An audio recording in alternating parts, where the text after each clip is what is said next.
ஹல்லேலூயா, ஹல்லேலூயா, ஹல்லேலூயா.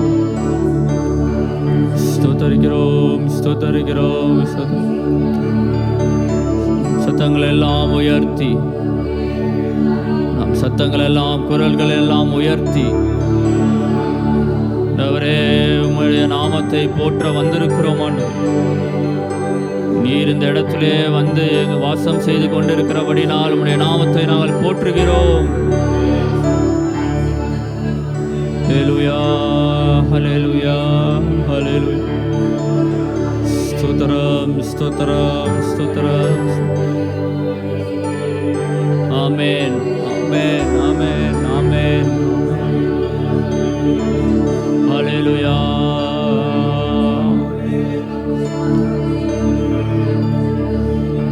ஹல்லேலூயா, ஹல்லேலூயா, ஹல்லேலூயா.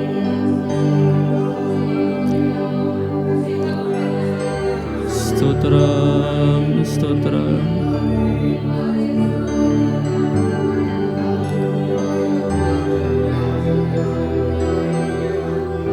ஆமென், ஆமென், ஆமென், ஆமென். ஹல்லேலூயா. ஸ்தோத்தரிக்கிறோம், ஸ்தோத்தரிக்கிறோம். ஆமென்.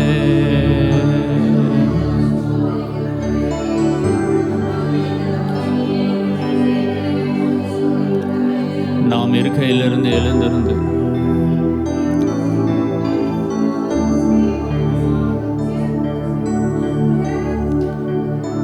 ஆண்டவரே, தொடர்ந்து இந்த ஆராதனை வேலையிலும் ஆண்டவரே எங்களை நடத்துங்க. ஆண்டவரே, உமது நாமம் மகிமைப்படும்படியாக தொடர்ந்து பொறுப்பெடுத்துக் கொள்ளுங்க. ஆண்டவர், எல்லாரும் லூக்கா 2வது அதிகாரம்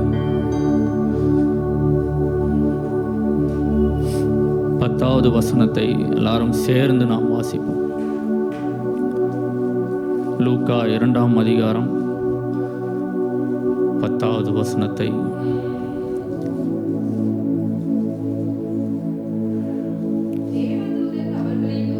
தேவதூதன் அவர்களை நோக்கி, எல்லாரும் சேர்ந்து, பயப்படாதிருங்கள், இதோ எல்லா ஜனத்திற்கும்,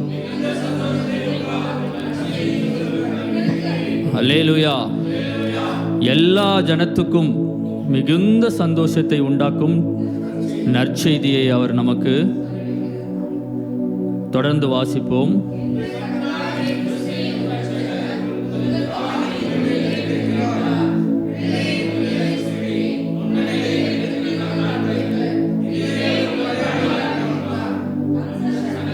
பரமசேனையின் திறன்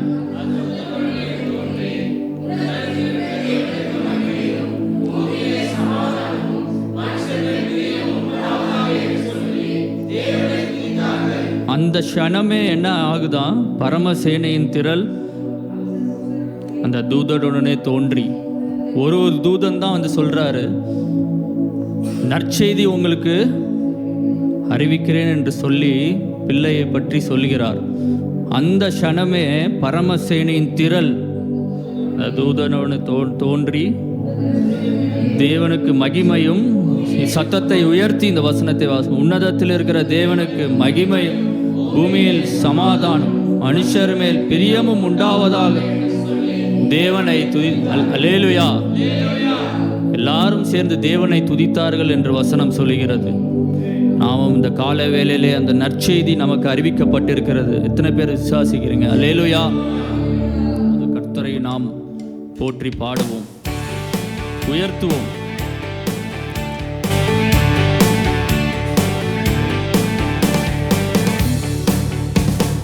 உயர்த்துவோம் இயேசுவை, வாழ்த்துவோம் இரட்சகரை. உயர்த்துவோம் இயேசுவை, வாழ்த்துவோம் இரட்சகரை. விண்ணின் மைந்தன் மண்ணில் வந்து நம்மை மீட்டாரே.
மறுபடியும் போற்றி போற்றி பாடுவோம் இயேசுவை வாழ்த்தி.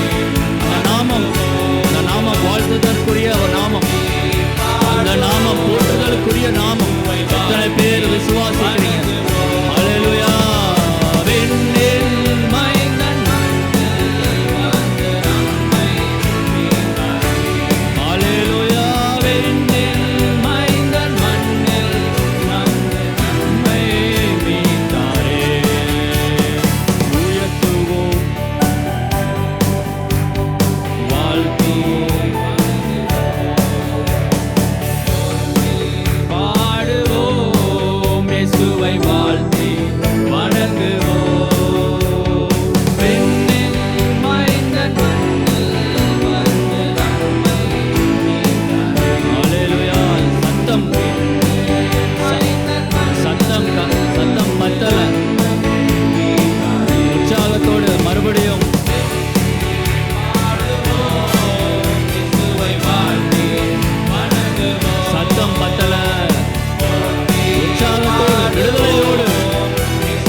வார்த்தைக்கு நேராக நம்முடைய கவனத்தை திருப்புவோம். யோவான் சுவிசேஷம் 3ஆம் அதிகாரம் 16ஆம் வசனம்.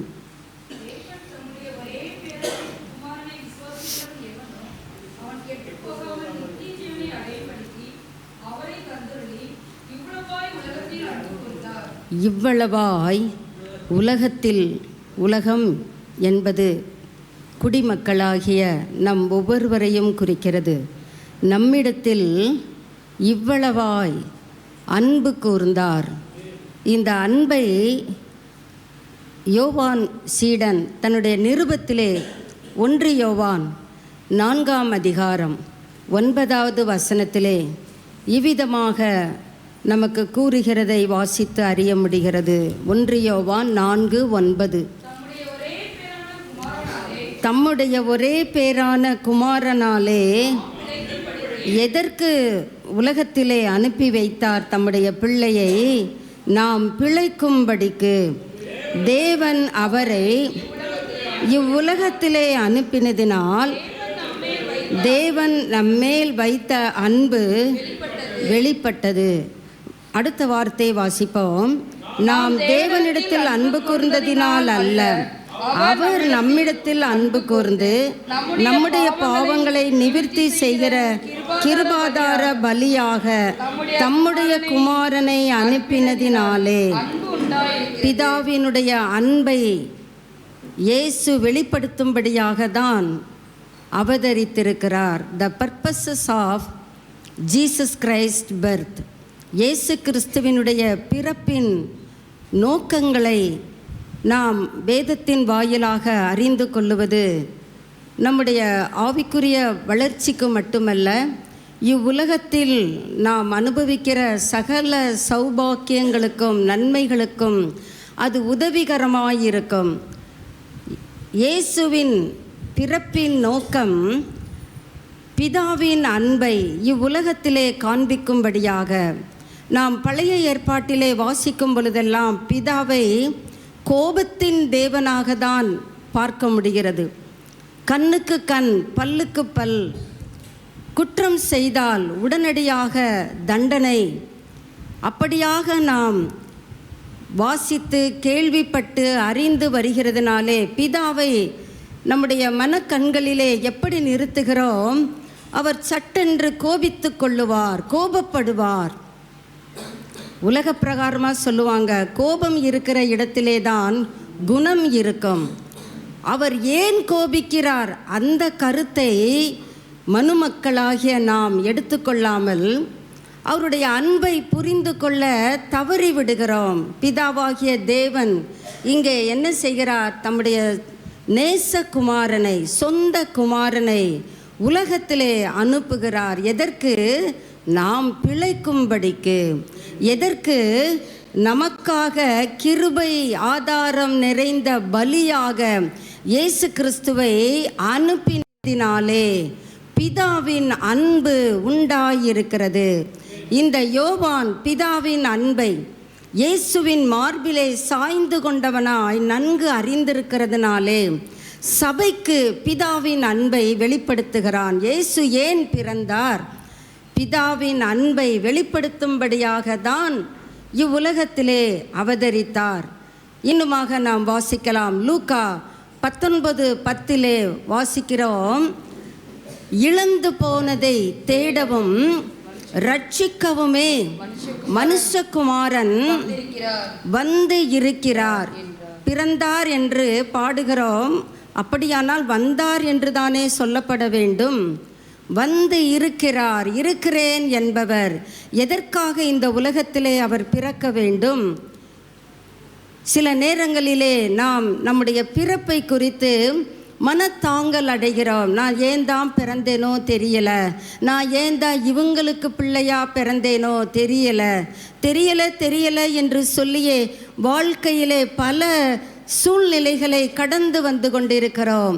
இந்த கிறிஸ்மஸ் பண்டிகையை கொண்டாடுகிற நாம் பிதா நம்மேல் வைத்திருக்கிற அன்பை வெளிப்படுத்தும்படியாக தான் இயேசு மானிடனாக அவதரித்தார். நாம் இழந்து போன சந்தோஷத்தை, தொலைத்துவிட்ட சமாதானத்தை, தொலைத்துவிட்ட அன்பை, ஐக்கியத்தை நாம் திரும்ப பெற்றுக்கொள்ளும்படியாக, அதை தான் லூக்கா 15 கடைசி வார்த்தையிலே அந்த பிதா சொல்லுகிறார், காணாமல் போனான் திரும்பவும் காணப்பட்டான்.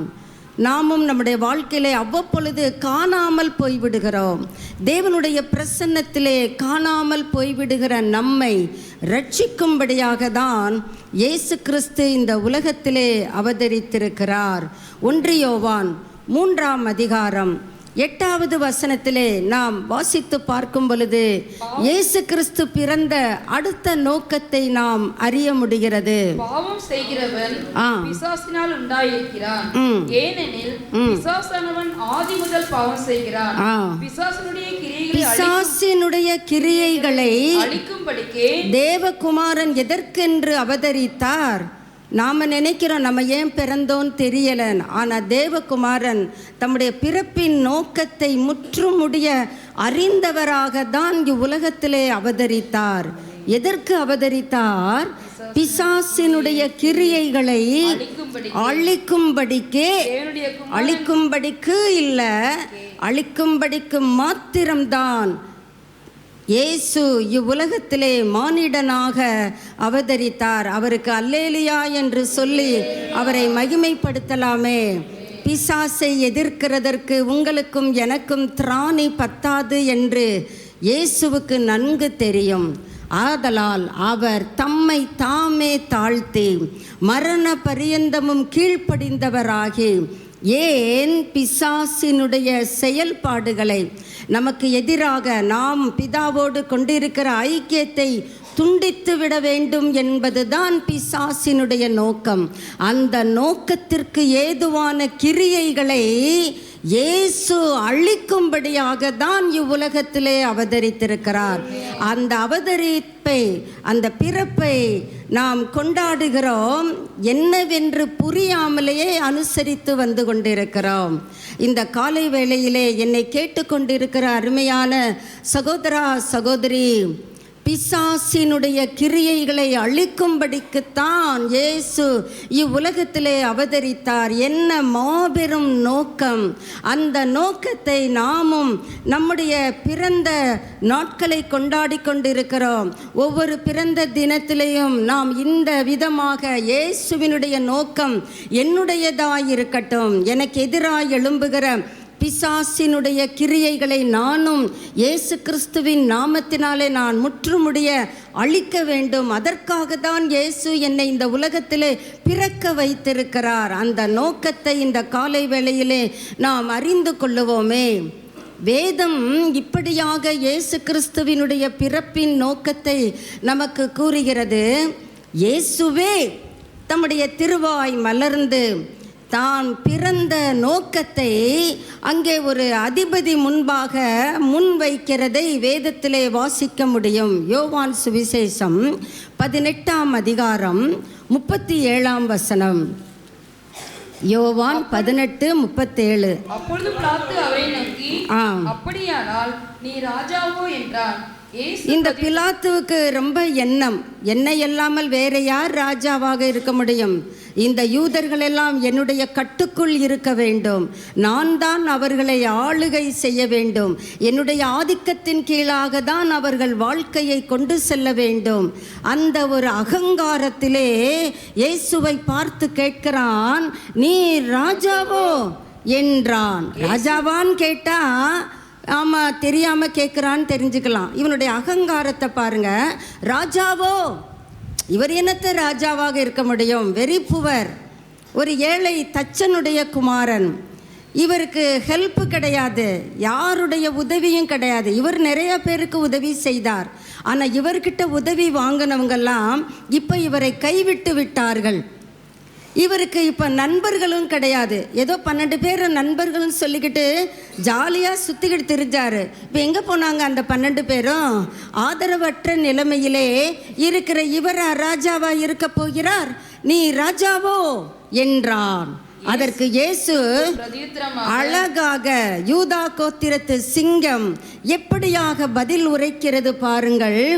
நீர் சொல்லுகிறபடி நான் ராஜாதான். நான் ராஜான்னு சொல்லியிருந்திருக்கலாம். ராஜா தான், ராஜா தான். ஒருவேளை உன் பார்வையில் நான் புவரா இருக்கலாம். நான் யாருக்காக ஏழையாயிருக்கிறேன்? உன்னை போன்ற மானிடனை மீட்டெடுக்கும்படியாக தான். நான் ஒருவேளை நிர்கதியாக நிற்கலாம் உன்னுடைய பார்வையிலே. நான் இப்போ ஒரு தூதனுக்கு கட்டளையிட்டா நடக்கிற சம்பவம் வேறே. என்னுடைய நோக்கம் பிசாசினுடைய கிரியைகளை அழிப்பதுதான்.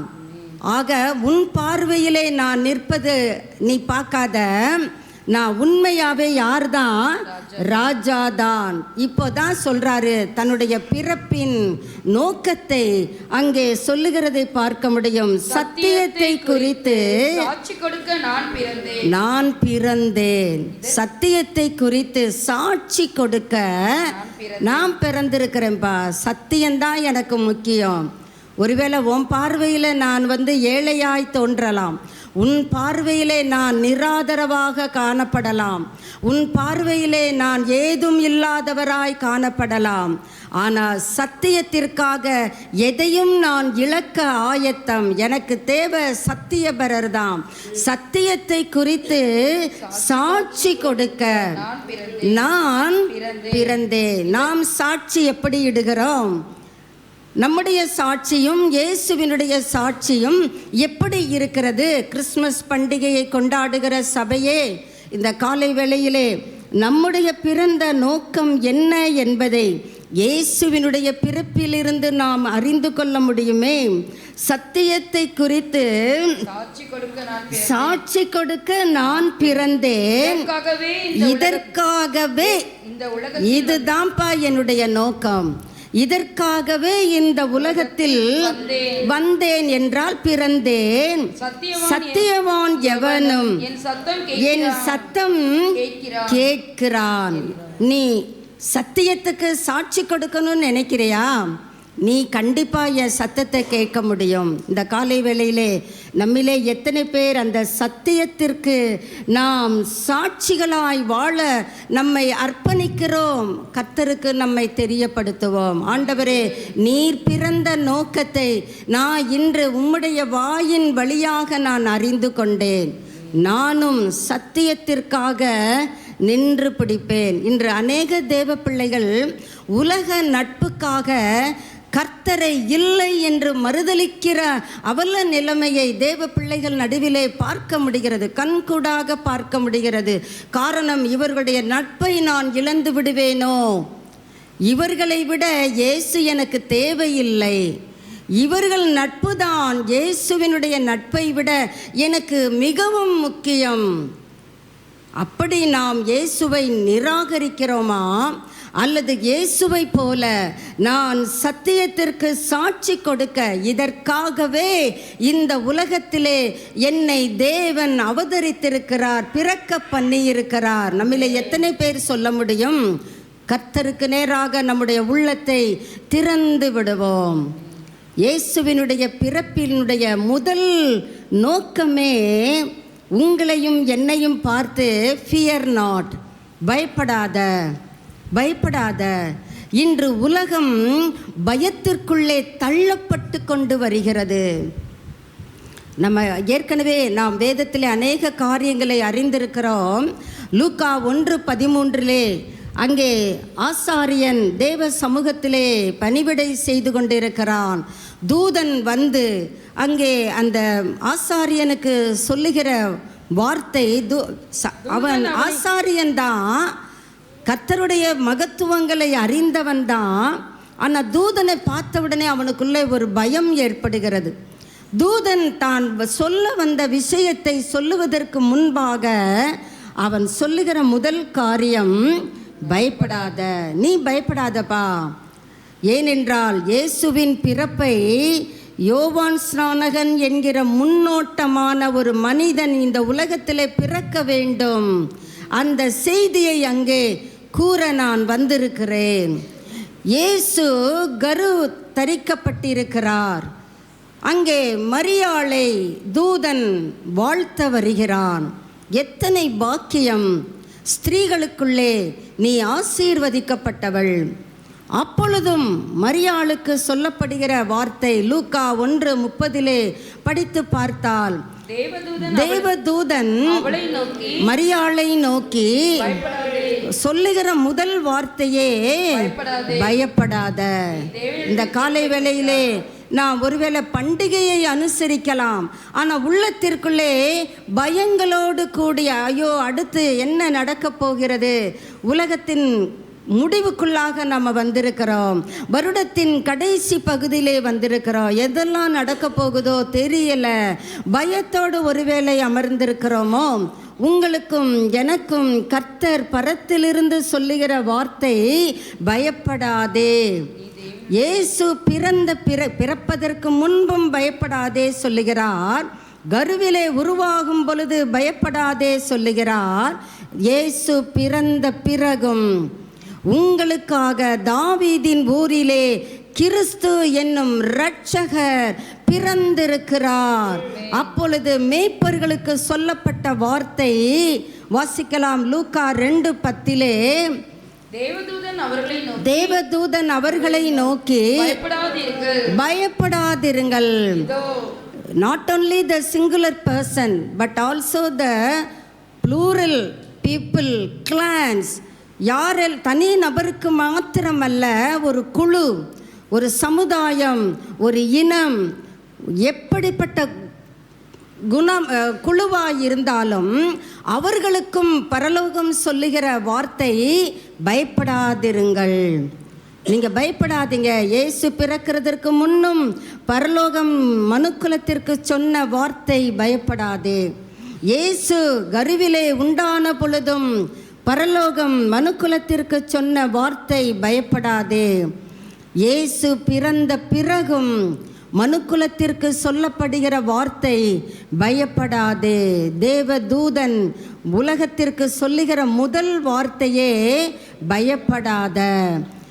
இன்றைக்கு வேதத்திலே சொல்லுகிறார்கள் 366 இடங்களிலே பயப்படாதே என்ற வார்த்தை வருகிறது. ஒரு ஆண்டிற்கு 365 நாட்கள் தான். 4 ஆண்டுகளுக்கு ஒரு விசையாக 366 நாட்கள் வருகிறது. அந்த 4 வருடத்திற்கு ஒரு தடவை வரக்கூடிய அந்த ஒரு நாளுக்கும் சேர்த்து பரலோகம் பயப்படாதே என்று சொல்லுகிறதே. அப்படி என்றால் உங்களையும் என்னையும் பரலோகம் பிழைக்க வைக்கிறதல்லவா? உங்களுக்காகவும் எனக்காகவும் கிருபாதார பலியாக இயேசுவை இவ்வுலகத்திலே அனுப்பினதினாலே பிதாவின் அன்பு வெளிப்பட்டிருக்கிறது என்பதை நாம் பார்க்க முடிகிறதே. கர்த்தருக்கே ஸ்தோத்திரம் உண்டாவதாக. இயேசுவினுடைய பிறப்பின் நோக்கம் நம்முடைய வாழ்க்கையிலே நாம் கொண்டிருக்கிற பயங்கள், அச்சங்கள், தோல்விகள் எல்லாவற்றையும் நீக்கி போடுவது தான் இயேசுவின் பிறப்பின் நோக்கம். இன்று இருளை கண்டால் பயம், அந்தகார வல்லமைகளை கண்டால் பயம். இவ்வுலகத்தின் சம்பவங்களுக்கு கூட பயப்பட மாட்டாங்க. ஆனால் காத்து கருப்புன்னு சொன்ன உடனே ஒரு பயம் மனிதனை சூழ்ந்து கொள்ளுகிறது. அந்த பக்கம்லாம் போகக்கூடாது, அங்கிட்டெல்லாம் பொல்லாதது இருக்குது. அந்த காத்து கருப்புன்னு சொன்னாலே பிடிச்சிக்கிடுமா, அதனால் பொல்லாதது அங்கே நிற்கிது. சில மரங்களை கூட சொல்லுகிறார்கள், இந்த மரத்துக்கு அடியில் நிற்கக்கூடாது, அதில் இருக்கிற ஈவில் பிடிச்சிக்கிடும். ஆனால் கவர்மெண்ட்டு சொல்லுது வீட்டுக்கு ஒரு மரம் வளர்ப்போம், அப்படி என்றால் வீட்டுக்கு ஒரு ஈவிலை வளர்ப்போம் என்று தானே அர்த்தமாகி விடுகிறது. ஆனால் மனிதன் எப்படியெல்லாமோ பயந்து தன்னைத்தானே மாய்த்து கொள்ளுகிறான். தனிமையை குறித்த பயம், என் வாழ்க்கை எப்படி இருக்குமோ, தனிப்பட்டு விடுவேனோ பயம், கடன் சுமையினாலே பயம், கடன்காரர்களை பார்த்தா பயம், ஐயோ என்னை தகாத வார்த்தைகளினாலே பேசுவார்களே, நான் எப்படி இந்த கடனை அடைத்து நிம்மதியாக வாழப்போகிறேன் பயம், வியாதிகளை குறித்த பயம். சில நேரங்களிலே நம்முடைய சரீரம் கொஞ்சம் வருத்தப்படும் பொழுது, பலவீனத்திலே சோர்ந்து போகும் பொழுது பயம் தானே முதலாவது பற்றி பிடிக்கிறது. அந்த பயங்கள் மனிதனை இன்று ஆட்டி படைக்கிறதே. யுத்தங்களின் செய்திகளை கேள்விப்படும் பொழுது பயம், பொருளாதார சீர்குலைவுகளை கேட்கும் பொழுது பயம், மனிதர்களாலே சில மனிதர்களை பார்த்தாலே பயமாயிருக்கு, மனிதர்களை பார்க்கும் பொழுது பயம். ஒருவேளை பிள்ளைகள் சொல்லுவாங்க, இதெல்லாம் எனக்கு பயம் கிடையாது, எனக்கு எக்ஸாம்னாலே பயம், வைத்த கலக்கிறோம், பயம் பயம். எங்கே திரும்பினாலும் நிலநடுக்கங்கள், பலவித பயங்கள் மனிதனை ஆட்டி படைக்கிற இந்த காலத்திலே கர்த்தர் சபையாகிய உங்களை பார்த்து சொல்லுகிற காரியம், பயப்படாதே, பயப்படாதிருங்கள். ஆண்டவருக்கு அல்லேலியா சொல்லலாமே. ஆதியாகமம் 3வது அதிகாரம் 10வது வசனத்திலே பயம் தொடங்குகிறது. எங்கப்பா இருக்கிற? நான் உன் கூட பழகணும்னு வந்திருக்கிறேன். அங்கே பதில் வருகிறது, சத்தம் வருது, ஆளை காணோம். அவன் சொல்றான், நான் பயந்து ஒளிந்திருக்கிறேன். எப்படி பயம் உள்ளே வந்துவிட்டது? ஆண்டவர் மனிதனை அவருக்கு மாத்திரம் பயப்படத்தான் படைத்தார். ஆனால் தேவையற்ற பயங்கள் மனிதனை ஆட்டி படைக்கிறதே, மனிதனை சூழ்ந்து கொள்ளுகிறதே. நாம் பயந்து, இதுக்கு முன்னால் தேவனை பார்க்கும்போது பயம் இல்லை, இப்போ ஏன் பயம் வந்தது? பாவம். எப்பொழுது தேவனுக்கு நாம் கீழ்ப்படிய மறுக்கிறோமோ அப்பொழுது பயம் நம்மை பிடிக்கும். உங்கள் வாழ்க்கையில் நீங்கள் அதை செயல்படுத்தி பார்த்தால் அறிந்து கொள்ள முடியும். பாவம் செய்கிற இடத்திலே தேவையற்ற பயங்கள் குடிகொள்ளும்.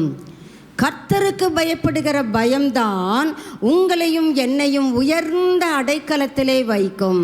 மனிதருக்கு பயப்படுகிற பயமோ கண்ணியை வருவிக்கும். நீதிமொழிகள் 29:25 அவ்விதமாக வாசிக்க முடிகிறது.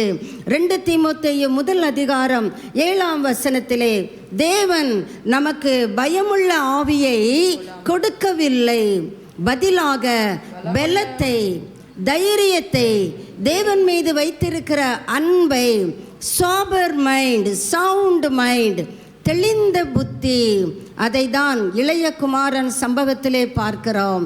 அவனுக்கு புத்தி தெளிந்த போது பயம் அவனை விட்டு விலகுகிறது. அவன் இப்பொழுது சொல்லுகிறான், என் தகப்பன் வீட்டிலே வேலைக்காரருக்கு கூட பூர்த்தியான சாப்பாடு இருக்குது, நான் ஏன் பன்றிகள் உண்கிற தவிட்டினாலே என் வயிற்றை நிரப்ப நான் யோசிக்க வேண்டும்? புத்தி தெளியும் பொழுதுதான் பயம் நம்மை விட்டு அகன்று போகிறது. பாவம் நம்மை விட்டு விலகும் பொழுதுதான் பயம், தேவையற்ற பயங்கள் நம்மை விட்டு அகன்று போகிறது. 1 யோவான் 4ஆம் அதிகாரம் 18வது வசனத்திலே பார்க்கிறோம், பூரண அன்பு பயத்தை என்ன செய்து விடுகிறது? புறம்பே தள்ளு விடுகிறது. அன்பிலே பயம் இல்லை. என்னங்க பயப்படாதேன்னு சொல்றீங்க, பயப்படுன்னு சொல்றீங்க. பூரண அன்பிலே எது கிடையாது? நாம் சற்று முன்பாக விளக்கின தேவையில்லாத பயங்கள் அங்கே குடியிருப்பதற்கு சற்றும் வாய்ப்பு இல்லை. பூரண அன்பு பயத்தை புறம்பே தள்ளி விடுகிறது. ஆக இந்த மேற்கூறிய பயங்கள் நமக்கு வேதனையை தான் கொண்டு வரும். அதனால தான் கிறிஸ்து பிறப்பின் நோக்கமே நம்ம பயப்படாம கர்த்தர் மேலே வைத்திருக்கிற அன்பிலே மாத்திரம் வளர்ந்தேற வேண்டும். அதற்கு ஆவியானவர் நமக்கு கிருபை தருவாராக. இயேசுவினுடைய இந்த பிறப்பின் நோக்கத்தை அறிந்திருக்கிற சபை, உன்னுடைய பதில் என்ன? நான் பிறந்திருக்கிறேன்பா, நான் இந்த நோக்கங்களோடு நான் பிறந்திருக்கிறேன். நீ அதற்கு செய்கிற உன்னுடைய கடமை, உன்னுடைய பொறுப்பு, உன்னுடைய பதில், உன்னுடைய மறுமொழி என்ன? அதை குறித்த சில காரியங்களை வேதத்தின் வாயிலாக தியானித்து நாம் இந்த ஆராதனையை கடந்து செல்லுவோம். 3Ds என்று சொல்லலாம். Devotion, dedication, declaration. 3Ds. 3D கண்ணாடி போட்டால் தான் அந்த படம் நல்லா தெரியும். பிள்ளைங்க சொல்லுவாங்க, நமக்கு அந்த அனுபவம் கிடையாது. பிள்ளைங்க சொல்லி சொல்லி கேட்டு பார்த்த மாதிரி ஒரு பழக்கம். 3D போகும்போதே, தேட்டருக்குள்ளே போகும்போதே கண்ணாடி கொடுப்பாங்களாம். அதை வாங்கிட்டு போய் தேட்டருக்குள்ளே உட்காந்தாதான் அரங்கத்திற்குள்ளே பார்க்கிற அந்த காட்சிகள் நம் கண்ணிற்கு தெரியும். உதாரணத்திற்கு மோசே சிவந்த சமுத்திரத்தை அங்கே 2ஆக தேவ ஒத்தாசையுடன் பிரிக்கிறான். அந்த கடல் தண்ணீர் பிரிகிற சத்தம் அப்படியே நிஜமாக நம்ம அந்த கடலுக்குள்ளே போவது போன்ற ஒரு பிரமையை அந்த 3D ஏற்படுத்தும் என்று சொல்ல கேள்வி.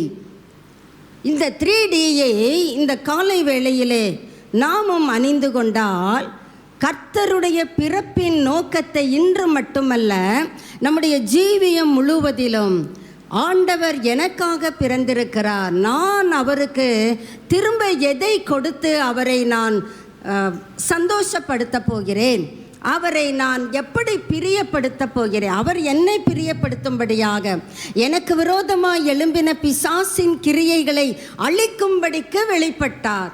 அப்படி இருக்க நானும் அவருக்காக பிசாசின் தந்திரங்களை எதிர்த்து நிற்கிறதற்கு எனக்கு ஒரு திராணி வேணும்.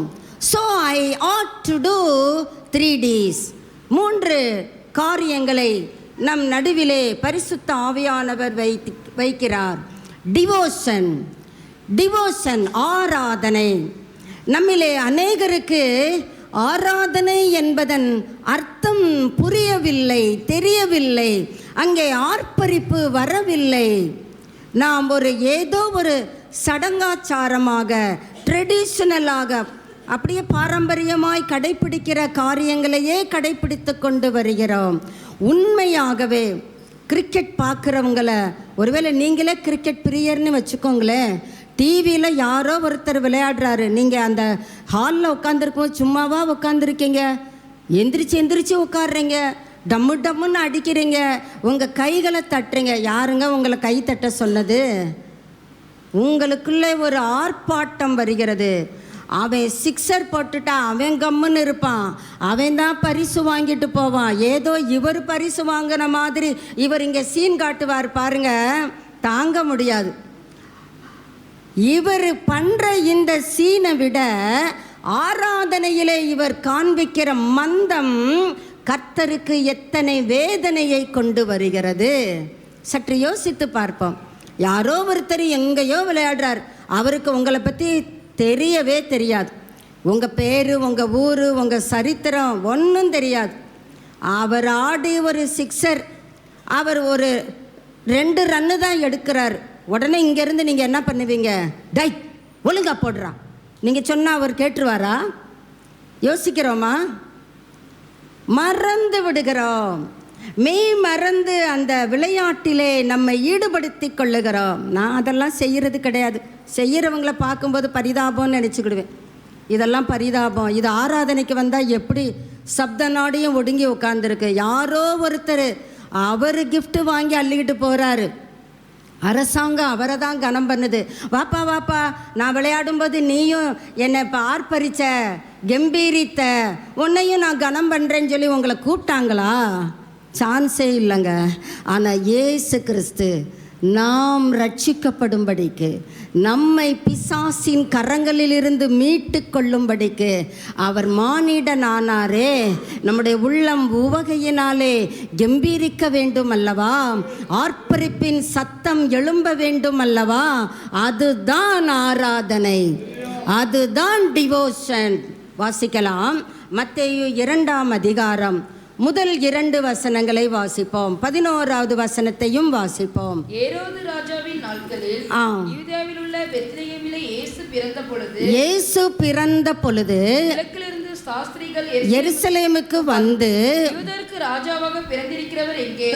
கிழக்கிலே அவருடைய நட்சத்திரத்தை கண்டு அவரை பணிந்து கொள்ள வந்தோம். அவருடைய நட்சத்திரத்தை கண்டு அவரை பணிந்து நாங்க போக வந்தோம் சொல்லியிருந்திருக்கலாம். அவங்களுடைய அந்த டிவோஷனை அங்கே படித்த கல்விமான்கள், சாஸ்திரிகள் அங்கே பகிர்ந்து கொள்ளுகிறார்கள். பணிந்து கொள்ள நாங்க வந்த பர்பஸ். ஏரோது ராஜா, நீ கேட்டுக்கோ, ஏரோது ராஜாவை அவர்கள் பணிந்ததாக அடுத்த வாக்கியங்களிலே காணப்படவில்லை. அவங்க யாரை பணிந்தாங்க? 11வது வசனத்துக்கு வருவோம். அவர்கள் அந்த வீட்டுக்குள் பிரவேசித்து பிள்ளையையும் அதன் தாயாகிய மரியாளையும் கண்டு, இப்பொழுது கண்டு, நாங்க கண்டு பணிந்து கொள்ள வந்தோம் சொன்னவங்க நிஜமாவே பிள்ளையை கண்டு சாஷ்டாங்கமாய் விழுந்து, இதுதாங்க டிவோஷன், இதுதான் டிவோஷன். இன்னைக்கு நம்மை நடத்துகிற பிள்ளைகள் சத்தத்தை உயர்த்துங்க, இம்புடுத்தான் சத்தமா நீங்கள் ஆராதிங்க, கையை தட்டுங்க, கையை தூக்குங்க, இதெல்லாம் சொல்லுவது நமக்கு தான் அவலம். நாமே இவங்க யாரும் சொன்னாங்களாங்க சாஸ்திரிகளுக்கு, இயேசுவை பார்த்தீங்கல்ல சாஷ்டாங்கமாக விழுங்கன்னு சொன்னாங்களா? உங்கள் வேத வசனத்தை வாசித்து அந்த பொருளை அறிந்து கொள்ளும்படி ஆவியானவர் நம்மை பட்சமாய் கேட்டுக்கொள்ளுகிறார். கண்ட உடனே அவங்க அடுத்த என்ன பண்ணாங்க? தங்களையே அர்ப்பணம் செய்தார்கள். சாஷ்டாங்கமாய் பிள்ளையை பணிந்து கொண்டு, பிள்ளையையும் தாயையும் பார்த்தவங்க தாயை பணிந்து கொண்டதாக ஆவியானவர் எழுதி வைக்கல. பிள்ளையை பணிந்து கொண்டு பிறகுதாங்க காணிக்க. கர்த்தர் நம்மை தான் முதலாவது விரும்புகிறார். நம்முடைய காணிக்கை அப்புறம், நாம் முதலாவதாக நம்மை கர்த்தருக்கு கொடுப்பது தான் வர்ஷிப், அதுதான் ஆராதனை. யார் இந்த இயேசு? யார் இந்த பிள்ளை? சொல்லுவாங்க, இந்த பிள்ளை யார்? இவரை குறித்து தான் ஏசாயா 9ஆம் அதிகாரம் 6வது வசனத்திலே இவருடைய நாமங்களை குறித்து தீர்க்கன் அழகாக சொல்லுகிறான். நமக்கு ஒரு பாலகன் பிறந்தார், நமக்கு ஒரு குமாரன் கொடுக்கப்பட்டார், கர்த்தத்துவம் அவர் தோளின் மேல் இருக்கு. குமாரனுக்கு, பாலகனுக்கு கர்த்தத்துவம் கொடுக்க முடியுமா? அதை சுமக்க முடியுமா? அதை சுமக்கிறவர் அந்த பிள்ளை. அதனால தான் சாஸ்திரிகள் அதை அறிந்திருக்கிறாங்க. ஆவியிலே கிரகித்தவர்கள் அப்படியே விழுந்து பிள்ளையை பணிந்து கொள்ளுகிறார்கள். இன்று நாம் கர்த்தரை எப்படி பணிந்து கொள்ளுகிறோம்? கர்த்தருடைய பிறப்பை கொண்டாட வந்திருக்கிறோம். பல மைல் தூரங்களில் இருந்தெல்லாம் வருகிறோம். ஆலயத்திற்கு வந்து கர்த்தரை தொழுது கொள்ள விரும்புகிறோம். நம்மை முதலாவது படைப்பது தான் கர்த்தர் நம்மிடத்திலே விரும்புகிற காரியம். இவர் சமாதான காரணர். இவர் எப்படிப்பட்டவர்? பயப்படாத பயப்படாத, அப்படிதான்பா சொல்லுவேன், அப்புறம் ஏதாவது பிரச்சனை வந்தா ஏதோ சொன்னேன்பா, அப்படி சொல்லுகிறவர் நம்முடைய தேவன் அல்ல. நமக்கு ஒரு குமாரன் கொடுக்கப்பட்டார், கர்த்தத்துவம் அவர் தோளின் மேல் இருக்கும். அவர் நாமம் அதிசயம். அவர் பிறப்பே அதிசயம் தானங்க. கன்னி பிள்ளையை பெற்றெடுக்க வேண்டும் என்றால் அது அதிசயம் தானே. அதிசயமானவர். எத்தனை அதிசயங்களை அவர் செய்ததாக மத்தேயு, மார்க்கு, லூக்கா, யோவான் போன்ற சுவிசேஷ புஸ்தகங்களிலே வாசிக்க முடிகிறது. யோவான் கடைசியாக முடிக்கிறார். அவர் செய்த அற்புதங்களை இன்னும் சொல்ல போனா புஸ்தகங்கள் கொள்ளாது. புஸ்தகம் பத்தாதுப்பா, அவ்வளவு அற்புதங்களை செய்தார். அவர் நாமம் அதிசயமானவர், ஆலோசனை கொடுக்கிறவர். ஒருவேளை என் வாழ்க்கையில் அடுத்து என்ன என்கிற கேள்வியோடு நீர் உட்கார்ந்திருக்கலாம். கர்த்தர் உனக்கு கொடுக்கிற ஆலோசனையை அவர் சமூகத்திலே அமர்ந்து காத்திருந்து நீ பெற்றுக்கொள்ளும் பொழுது கர்த்தர் உன்னை மலையின் மீது இருக்கிற பட்டணம் போல அநேகருக்கு உன்னை பிரகாசமுள்ள கல்லாக வைப்பார். அவர் ஆலோசனை கர்த்தர், அவர் நாமம். அடுத்ததாக நாம் வேதத்தில் அந்த ஏசாயா 9:6 நாம் வாசிப்போம். அவர் நாமம் அதிசயமானவர், ஆலோசனை கர்த்தர், வல்லமையுள்ள சர்வ வல்லமையுள்ள தேவன், அல்மைட்டி காட், நீங்கள் தமிழில் தான் வல்லமையுள்ள தேவன் போடப்பட்டு இருக்கிறது, ஆங்கிலத்தில எல்லாம் அல்மைட்டி என்று தான் போடப்பட்டு இருக்கிறது. அவர் சர்வ வல்லமையுள்ளவர், எல் ஷடாய், அவர் வல்லமையுள்ள தேவன். குமாரனுக்கு கொடுக்கப்பட்டு இருக்கிற நாமத்தை பாருங்க, வல்லமையுள்ள தேவன். என் வாழ்க்கையில் இந்த காரியம் நடக்குமா, வேதனையோடு ஒருவேளை அமர்ந்திருக்கிறாயோ, கர்த்தர் தம்முடைய வல்லமையை உன் வாழ்க்கையிலே விளங்க பண்ணுகிற தேவன். அவருடைய வல்லமையை நீ பார்க்கணும்னா அவருக்கு உன் இதயத்தில் இடத்தை கொடுக்க வேண்டும். சும்மா அவர் செஞ்சுட்டு அப்படி போய்கிட்டே இருக்க மாட்டார். உன் உள்ளத்தில் இடம் உண்டா என்று கேட்கிற ஆண்டவர். நான் இடம் தர்றேன் ஆண்டவரே, என் உள்ளத்தில் உங்களுக்கு இல்லாத இடம் என்னத்துக்கு ஆண்டவரே? அப்படி சொல்லுகிற பிள்ளைகளை தான் பரலோகம் ஆவலுடன் எதிர்பார்க்கிறது. நித்திய பிதா, இன்னைக்கு நேற்று மட்டும் அவர் கடவுள் இல்லை, இட்டர்னல் காட், சதா காலமும் அவர் உயிரோடு இருக்கிறவர், என்றென்றைக்கும் ஜீவித்திருக்கிறவர், அவர் ஜீவனும் அச்சமுமானவர், அவர் நித்திய பிதா. அவர் உங்களுக்கும் எனக்கும் இந்த உலக மக்களுக்கும் எதை கொடுக்கிறார்? உலகம் கொடுக்கிற பிரகாரம் நான் உங்களுக்கு கொடுக்கிறதில்லை, என்னுடைய சமாதானத்தையே உங்களுக்கு தருகிறேன். அப்படிப்பட்ட தெய்வத்திற்கு நம்முடைய உள்ளத்திலே இடம் உண்டா?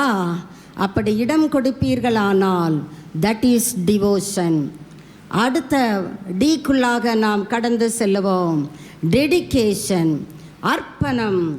ஆண்டவர் ஒவ்வொரு இடத்திலும் தம்முடைய சீடர்களை அழைக்கிறார், ஃபாலோ மீ. அவர் ஊழியத்தை துவங்கின காலத்திலே அங்கே மீனவர்கள் வலைகளை பழுது பார்த்து கொண்டு மீன் பிடித்து கொண்டு இருக்கிறார்கள், தகப்பனோடு இருக்கிறார்கள். இவர் போய் கதை பேசலை. என்ன பண்ணுறீங்க? அப்படி தானே சுவிசேஷம் சொல்லணும். நாம் இயேசு ஸ்ட்ரைட்டாக போகிறார், என்னை பின்தொடருங்க, நான் உங்களை மீன் பிடிக்கிறவர்களாய் அல்ல. அவங்க பிறந்த நோக்கத்தை இயேசு அவர்களுக்கு தெரிவிக்கிறார். இயேசு பிறப்பை கொண்டாடுகிறோம், இயேசு பிறந்த நோக்கங்களை நாம் வேதத்திலே கேட்டு அறிகிறோம். நாம் பிறந்த நோக்கம் என்ன? கர்த்தர் சொல்லுகிறார், ஃபாலோ மீ, என்ன பின்தொடர்ந்து வா. அவரை பின்தொடரும் பொழுதுதான் நாம் யாராக மாறுகிறோம்? அவருடைய சீடர்களாக, சீஷிகளாக மாறுகிறோம். டிசைபிள்ஷிப், சீஷத்துவம். அந்த சீஷத்துவம் நம்முடைய வாழ்க்கையிலே பல சவால்களை நம் எதிர்பார்க்கும்படி நம் நடுவிலே காணப்படுகிறது. உடனடியாக சீஷனாக மாறிவிட முடியுமா? பிசாசு அவ்வளோ எளிதிலே உங்களை விட்டுருவானா? என்னை விட்டு நீ போறியா, உன்னை துரத்தி பிடிக்கிறேன், உன்னை எங்கே விழுங்கலாமோ என்று வகை தேடிக்கொண்டிருக்கிறான். உன்னை சுற்றி தான் உன் பக்கத்தில் தான் இருக்கிறான். ஆனால் ஆண்டவர் சொல்கிறாரு, நானும் உன் பக்கத்தில் தான் இருக்கிறேன். உன் இதயத்தில் எனக்கு இடம் கொடுத்தா நான் அவனுடைய கிரியைகளை அழிக்கும்படிக்கு தானே இந்த உலகத்தில் பிறந்தேன். அந்த நோக்கத்தை உன் மூலமாக நிறைவேற்றி சாத்தானுக்கு சாவுமணி அடிப்பேன். நீ ரெடியா? Are you ready? Thank you for your அல்லேலுயா, ஆமென். மற்றதெல்லாம் அப்படியே பொம்மை. கர்த்தருக்கு நம்முடைய இருதயங்களை மனப்பூர்வமாய் கொடுக்க வேண்டும். ஆண்டவரே, மனதார உம்மை நேசிக்கிறேன் ஆண்டவரே, என்னை பின்தொடர். பின் வருகிறவர்களை குறித்து நீங்கள் 4 சுவிசேஷ புஸ்தகங்களிலும் வாசித்து பார்ப்பீர்களானால் அநேக காரியங்களை சொல்லுகிறார். ஒருவன் என்னை பின்பற்ற விரும்பினால் அப்படின்னு சொல்லிட்டு பல காரியங்களை அவர் சொல்லுகிறதை நீங்கள் வேதத்திலே வாசித்து உங்களை கர்த்தருக்கென்று அர்ப்பணம் செய்யுங்கள். யோவான் 14ஆம் அதிகாரம் 15ஆம் வசனத்துக்கு வாசிப்போம். அந்த வசனத்திற்கு நேராக நம்முடைய கவனத்தை திருப்புவோம். நீங்கள் என்னிடத்தில் அன்பாய் இருந்தால் என் கற்பனைகளை கைக்கொள்ளுங்கள். நீங்க என்கிட்ட அன்பாய் உங்க உள்ளத்தை எனக்கு கொடுத்துட்டீங்கன்னா நீங்க ஒரு காரியத்தை செய்ய வேண்டும். Do what I say, do what I command thee. நான் உங்களுக்கு என்ன சொல்கிறேனோ அதை செய்யுங்க, அப்போ தான் எனக்கு தெரியும் என்கிட்ட நீங்கள் அன்பாக இருக்கிறீங்க. அன்பாக இருக்கிறேன்னு சொல்லி உங்கள் பிள்ளை உங்ககிட்ட சொல்லுது, டேடி எனக்கு உங்களை தான் ரொம்ப பிடிக்கும். அங்கிட்ட டேடி போன பிறகு mummy mummy I love you, நான் எனக்கு உலகத்திலேயே அம்மாவை தான் ரொம்ப பிடிக்கும். ரெண்டும் ஏமாற்றம். ரெண்டும் பாருங்க, உன்னை எனக்கு ரொம்ப பிடிக்குதுன்னு சொல்லிக்கிட்டே இருக்கும். நீங்கள் சொல்கிறத அந்த பிள்ளை செய்யுதான்னு கொஞ்சம் கவனித்து பாருங்க. நான் பலிபீடத்திலிருந்து சொல்லுகிறேன், அந்த பிள்ளை செய்யாது. நேசிக்கிறேன்னு சொல்கிறேன்ல, இப்போ தாய்க்கும் தகப்பனுக்கும் என்ன கேள்வி வரும்? நேசிக்கிறேன்னு சொல்கிறியப்பா, எனக்கு அன்பான மகனே மகளே என்னை நேசிக்கிறேன்னு சொல்கிற, ஆனால் நான் சொல்கிறத செய்ய மாட்டேங்கிறியே. இதுதாங்க இயேசு அப்பாவினுடைய ஆதங்கம். இயேசு இங்கே சொல்லுகிறார், வாசிப்போம், நீங்கள் என்னிடத்தில் அன்பாயிருந்தால் என் கற்பனைகளை கை கொள்ளுங்கள். 21வது வசனத்துக்கு வருவோம். என் கற்பனைகளை பெற்றுக்கொண்டு அவைகளை கை கொள்ளுகிறவனே என்னிடத்தில் அன்பாயிருக்கிறார். அவர்கிட்ட, அவர் நம்மகிட்ட அன்பாய் இருக்கிறதுக்கு தான் தம்மையே மானிடனாக இந்த உலகத்திலே அவதரித்தார். அப்போ அவர் அவதரித்த நோக்கத்தை அறிந்திருக்கிற நாம் நம்முடைய இருதயத்தை பெத்லகேமாக மாற்றி, ஆண்டவரை என் உள்ளத்திலே பிறந்தருளும், வாங்க என் உள்ளத்துக்குள்ள வாங்க. இப்போ ஆண்டவர் சொல்றாரு, நான் உனக்கு என்ன சொல்றேனோ அதை செய், அப்பதான் எனக்கு தெரியும் நீ என்னிடத்துல அன்பாய் இருக்கிற. பாருங்க, அழகாக இயேசு அங்கே சொல்லுகிறார், அவைகளை கை கொள்ளுகிறவனே என்னிடத்தில் அன்பாயிருக்கிறான். என்னிடத்தில் அன்பாயிருக்கிறவன் என் பிதாவுக்கு அன்பாயிருப்பான். இததான் யோவான் 3:16 வாசித்தோம். இவ்வளவாய் உலகத்தில் பிதா அன்பு கூர்ந்தார். 1 யோவான் 4:9-10 அதை வாசித்தோம். பிதா தம்முடைய குமாரனை அனுப்பினதினாலே, எதற்கு அனுப்புகிறார்? நீங்களும் நானும் பிழைக்கும்படிக்கு. பிழைக்கிற வழியை பாரு நினைக்கிறோம், இதுதாங்க பிழைக்கிற வழி. பிழைக்கும்படிக்கு, தேவனாலே நாம் பிழைத்திருக்கும்படிக்கு தேவன் தம்முடைய குமாரனை அனுப்பினதினால் அன்பு உண்டாயிருக்கிறது.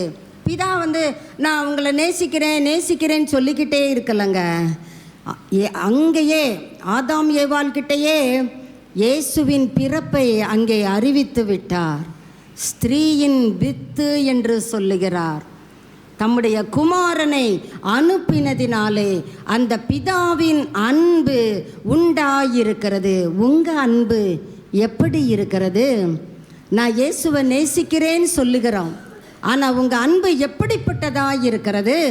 கர்த்தர் சொல்கிறாரு, நான் சொல்கிறத செய்ய, அதுதான் நீ என்கிட்ட அன்பாய் இருக்கிறதற்கு சமம்.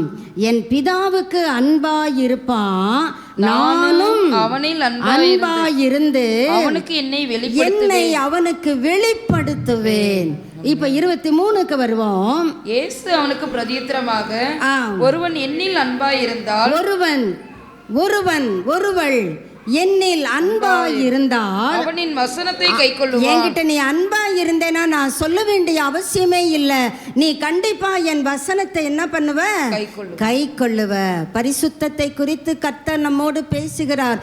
நம்முடைய ஜீவியம் பரிசுத்தமாய் இருக்கிறதா? சற்று யோசித்து பார்ப்போம்.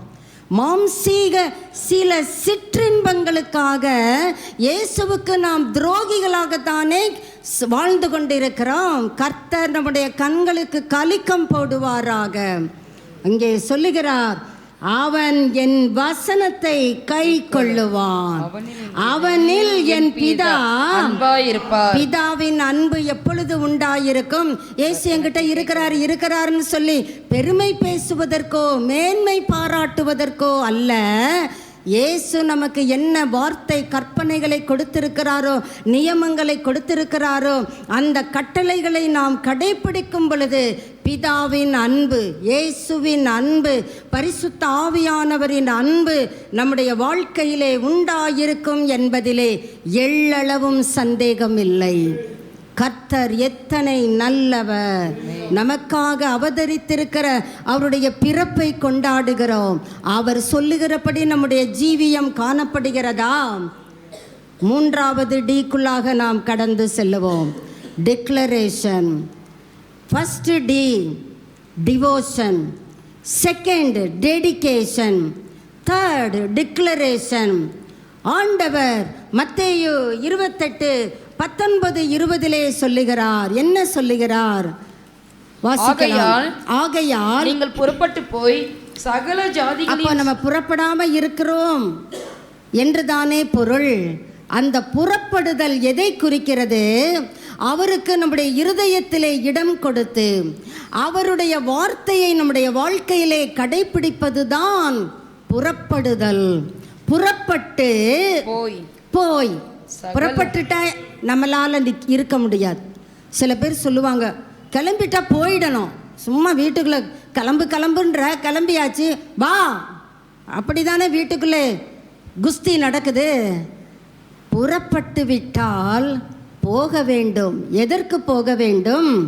சகல ஜாதிகளையும் சீஷராக்கி பிதா குமாரன் பரிசுத்த ஆவியின் நாமத்திலே அவர்களுக்கு ஞானஸ்நானம் கொடுத்து நான் உங்களுக்கு கட்டளையிட்ட யாவையும் அவர்கள் கைக்கொள்ளும்படி அவர்களுக்கு உபதேசம் பண்ணுங்கள். அதுக்கு தாங்க நம்மை கர்த்தர் அழைத்திருக்கிறார். அதுதான் இயேசு நம்முடைய உள்ளத்தில் பிறந்திருந்தால் அதுதான் டிவைன் பர்பஸ். நாம் சகல ஜாதிகளுக்கும் கர்த்தருடைய நாமத்தை அறிமுகப்படுத்த வேண்டுமே. ஒரு சீடன் சொல்லுகிறான், வாசிக்கலாம். ரோமர் 1:16 அவன் என்ன சொல்லுகிறான்? கிறிஸ்துவின் சுவிசேஷத்தை குறித்து நான் வெட்கப்படேன். வாசிக்கலாம். கிறிஸ்துவின் சுவிசேஷத்தை குறித்து நான் வெட்கப்படேன். முன்பு யூதரிலும் பின்பு கிரேக்கரிலும் விசுவாசிக்கிறவன் எவனோ அவனுக்கு ரட்சிப்பு உண்டாவதற்கு. அவனுக்கு எது உண்டாகிறது? ரட்சிப்பு. அந்த ரட்சிப்பு தான் அவனுக்கு பலனாயிருக்கிறது. 1 கொரிந்தியர் 1:18 சிலுவையை பற்றிய உபதேசம் கெட்டு போகிறவர்களுக்கு பைத்தியம். நிறைய பேர் சொல்றாங்க அது பைத்தியம், அது ஏதோ வளரும்.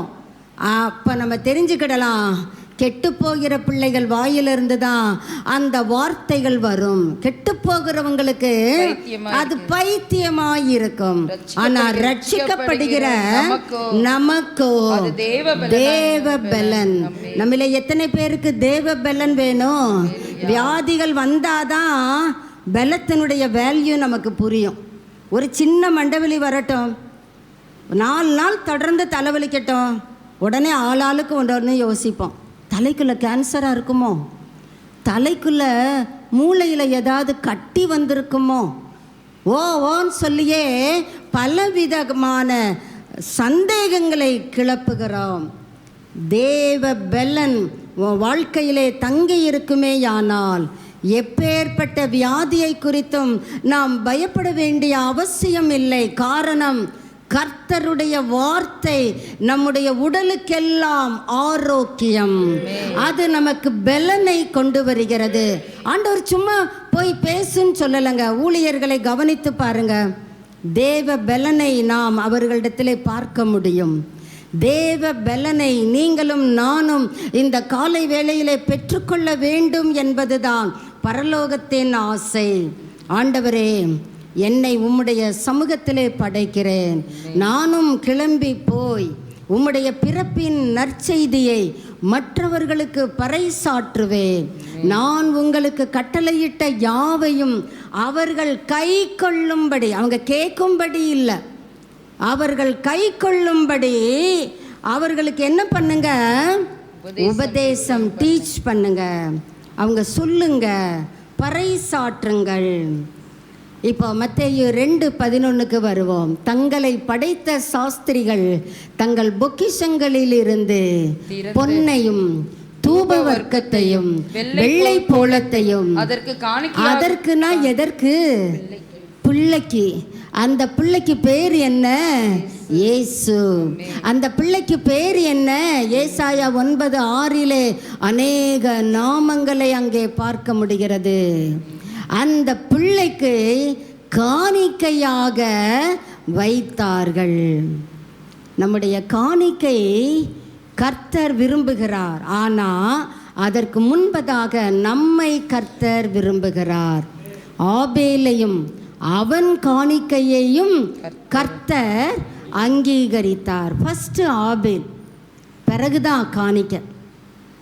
அநேக வேளைகளிலே நம்மை அறியாமல் கொடுத்தா நமக்கு நம்ம பிள்ளைகளுக்கு ஒன்றும் வராது, இதை கொடுத்துட்டோம்னா நம்ம வீடு கொஞ்சம் நல்லா இருக்கும், சமாதானமாக இருக்கும்.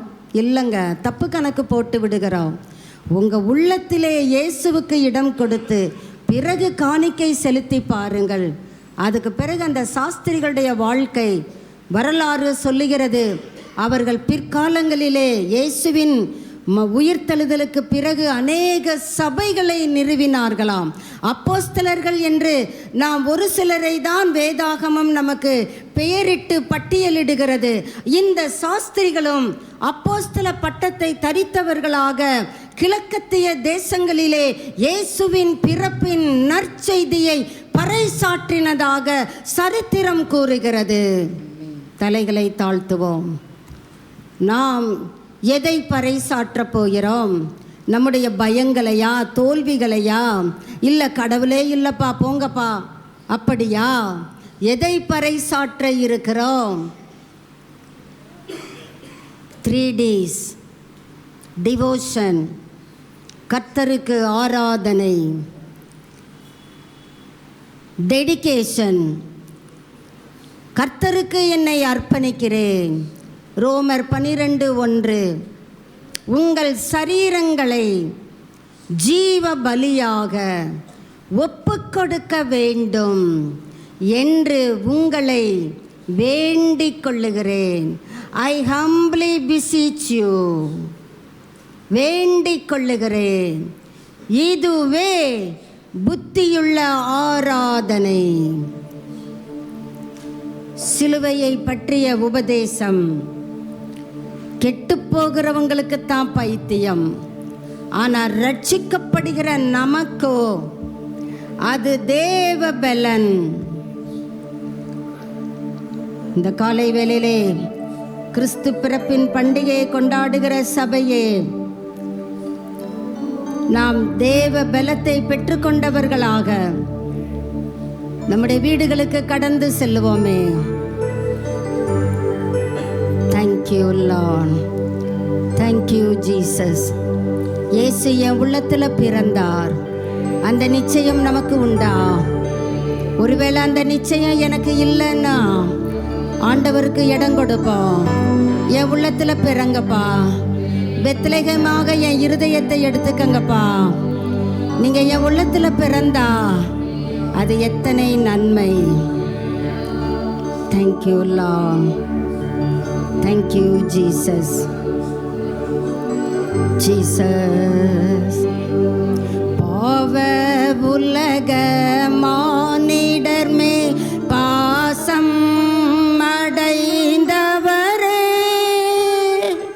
பாவ உலக மானிடர் மே பாசம் அடைந்தவரே, மனக்காரிருளை எம்மில் நீக்கிடுமை மாஜோதியாய் திகழ்ந்தார். மனக்காரிருளை எம்மில் நீக்கிடுமை மாஜோதியாய் திகழ்ந்தார். மாஜோதியா திகழ்ந்தார். பிறந்தா பிறந்தா வானவர் புவி மானிட புகழ் பாடிட பிறந்தா. வானவர் புவி மானிட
வந்து கொண்டிருக்கிறோம். எத்தனை பயப்படுவதற்கேற்ற சூழ்நிலைகள் வரட்டுமே, கர்த்தர் நமக்கு சொல்லுகிற வார்த்தை fear not, பயப்படாத, பயப்படாதிருங்கள். ஹalleluya. மனுஷர் ஒருத்தரும் நம்மளை பார்த்து பயப்படாதன்னு சொல்ல மாட்டாங்க, ஏன்னா அவங்களே பயத்தோட இருப்பாங்க. நம்மை பார்த்து பயப்படாதே என்று சொல்லுகிற அருமை இரட்சகர் நமக்கென்று அவதரித்திருக்கிறபடியினாலே கரங்களை தட்டி கர்த்தருக்கு மகிமையை கொடுப்போம்.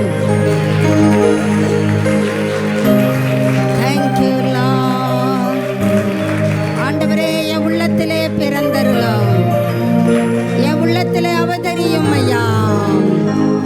நம்மிலே எத்தனை பேர் இயேசுவுக்கு நம்முடைய உள்ளங்களிலே இடம் கொடுக்க போகிறோம்? நம்முடைய கரங்களை பரத்துக்கு நேராக காட்டுவோம், மனுஷருக்கு அல்ல. ஆண்டவரே, என் உள்ளத்துல நீங்க பிறந்திருக்கிறீங்க. I thank the Lord. நன்றி தகப்பனே. இயேசு பிறந்தார் உள்ளமதில் இதை எங்கும் சாற்றிடுவோம். இயேசு பிறந்தார் உள்ளமதில் இதை எங்கும் சாற்றிடுவோம்.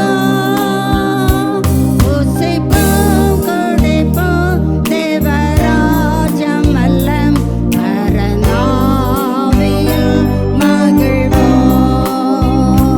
பூசிப்போம், கொடிப்போம், தேவராஜ்யம் அல்லம் பரநாவியில் மகிழ்வோம். பரநாவியில் மகிழ்வோம். பிறந்தார், பிறந்தார், வானவர் புவி மானிட புகழ் பாடிட. பிறந்தார், வானவர் புவி மானிட புகழ் பாடிட. பிறந்தார்.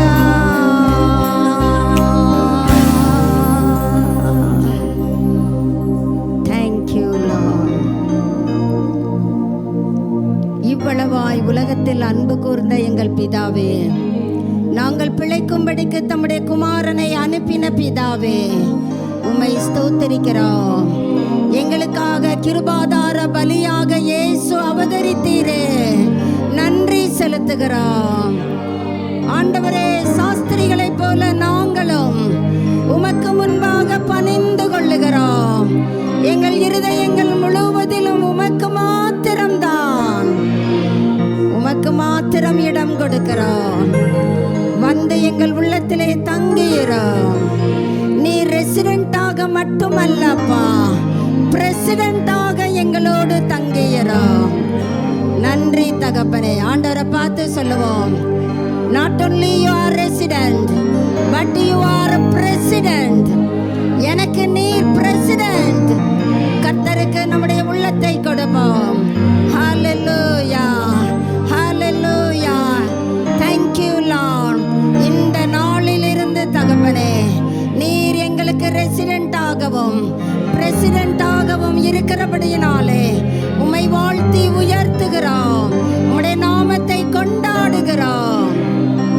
இயேசுவின் நாமத்தில் பிதாவே, ஆமென். நம்முடைய கர்த்தராகிய இயேசு கிறிஸ்துவினுடைய கிருபையும் பிதாவாகிய தேவனுடைய அன்பும் பரிசுத்த ஆவியானவருடைய அந்யோன்ய ஐக்கியமும் நம் அனைவரோடும் இயேசுவின் இரண்டாம் வருகை பரியந்தம் ஒவ்வொருவரோடும் தங்கி இருப்பதாக. ஆமென், ஆமென். என் ஆத்துமாவே கர்த்தரை ஸ்தோத்திரி. என் ஆத்துமாவே கர்த்தரை ஸ்தோத்திரி. கர்த்தர் செய்த சகல உபகாரங்களையும் மறவாதே. ஆமென், ஆமென். எல்லாருக்கும் கிறிஸ்மஸ் நல்வாழ்த்துக்கள்.